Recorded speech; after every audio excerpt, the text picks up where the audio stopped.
Government shutdown stretches on. Some federal employees are set to miss their second paycheck. It's putting stress on families, especially those with medical conditions. Team 12's Michael Doudna spoke to one federal worker who has mounting medical bills as he faces cancer amid the shutdown. Michael? Yeah, that's right, guys. I mean, if you want to face the potential impact that a shutdown can have, look no further than Stephen Vigus, whose whole life has been spent in public services, working now unpaid during what may be the toughest time of his life. Think of the most stressful thing they ever had and multiply it by 10. Stephen Vigus, Marine, prison officer, and patient. I got diagnosed with AML, acute myeloid leukemia. Last January, a doctor visit ended with that diagnosis. Since then, a cycle of chemo, stem cell transplant, and recovery. His wife, Linda, there the entire time. You want to cry? I want to cry. You know, it's one of those things that you want to do, but you just can't.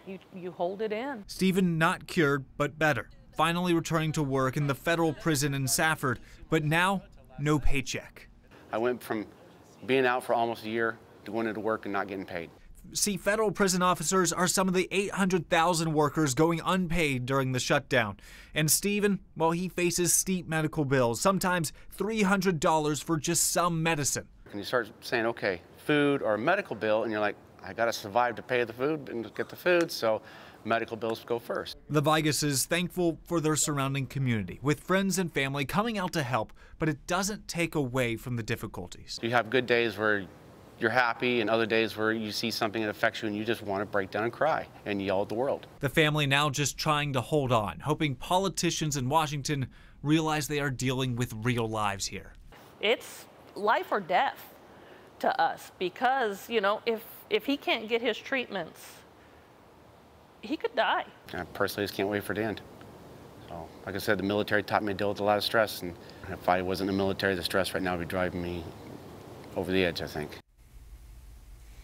If you want to help Stephen, you can go to his Facebook page, Leukemia Stephen's Fight. There will be a GoFundMe link on there. Now, the same prison community also has another officer, also a Marine and a football coach, who is also dealing with cancer, and that is a tough time right now for the community down there in Safford. Guys, back over to you. All right, Michael, we certainly hope it ends soon.